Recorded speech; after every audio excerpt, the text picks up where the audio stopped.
series win as well as the victory today. What are your reflections on that? Was it won in the first kind of 10, 15 overs with the ball?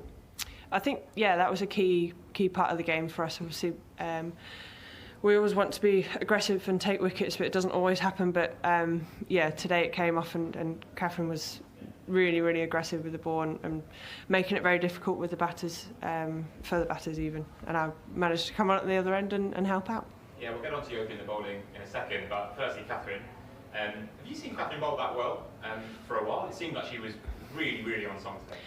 She's had a couple of net sessions where I would not sign up to be batting in them, but yeah, she's had some great preparation coming into these two games, and I mean the other day she could have got a lot more wickets than she did as well. So yeah, she's been brilliant, and yes, is getting herself up the leading wicket takers.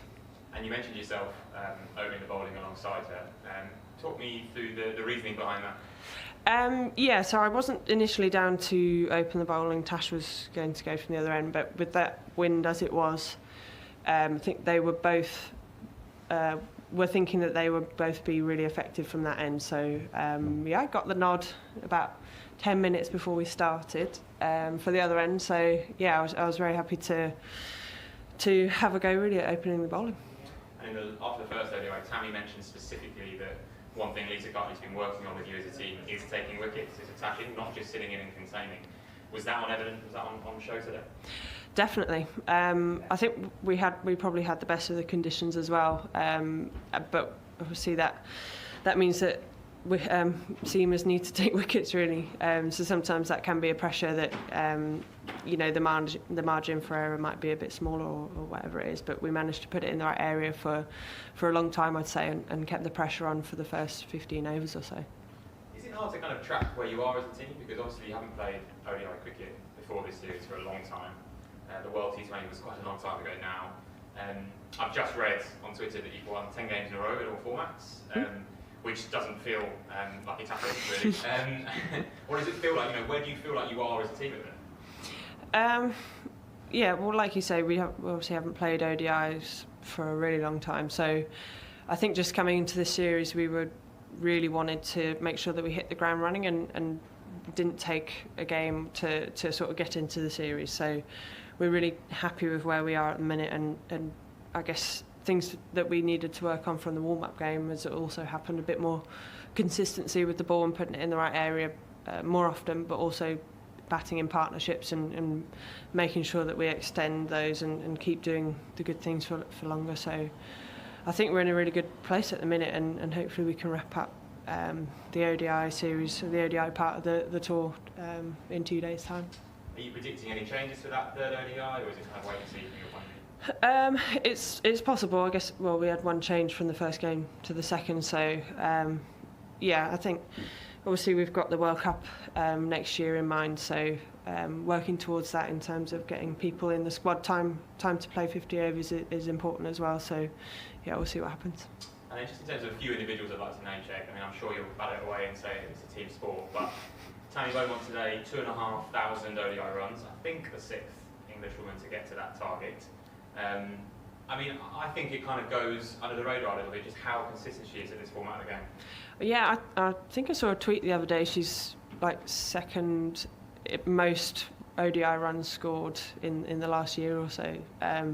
So yeah, I mean, in terms of her performances, she's been so consistent, and that is really important, especially at the top of the order, just having that stability, especially at one end when, I don't know, when things are going right, it's brilliant and it's easier to score, and I mean, she's still there, and then when it's a bit more difficult, she's not fussed to I guess put a few shots away and make sure that she's there at the end. But yeah, when I was out there with her, I was making sure that she was in the mindset of taking the stump home and making sure that she was there at the end. So yeah, I'm glad she managed to do that.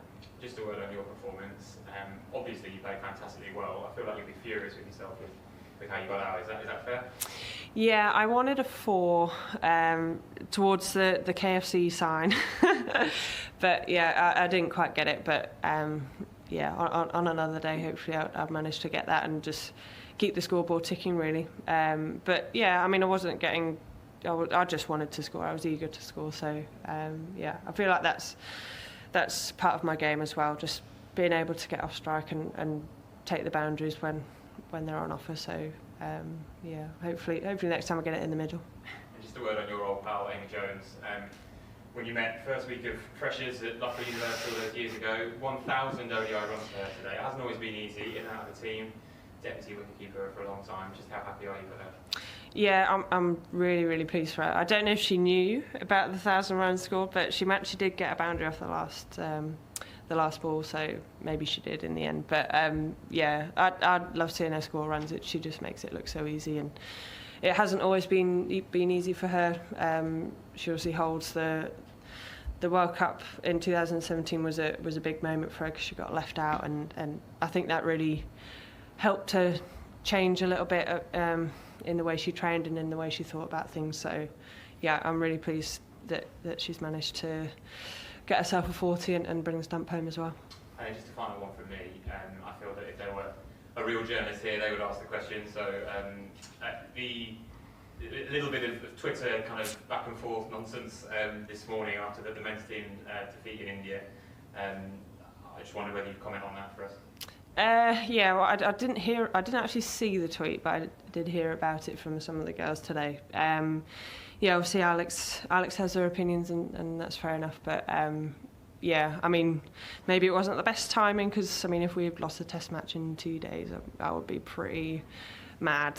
But yeah, I mean, I love watching the men's side, and I mean, I was staying up quite late last night because obviously it was very exciting because they were getting the wickets, and I went to sleep. They just started batting, so I didn't know what had happened. But yeah, maybe not the best timing, but that's it. That's Twitter for you.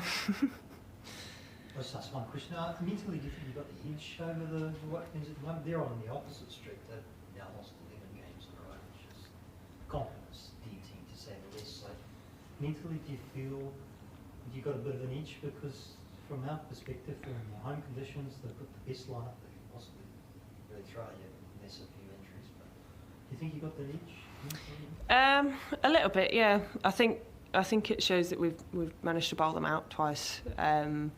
I think that's, well, wickets is a real key, I guess, goal for us to be able to take 10 wickets. And yeah, I think the way that we've been bowling, I think we would get a few wickets from other sides as well. But yeah, we know that that's not their best performance really, especially with the bat.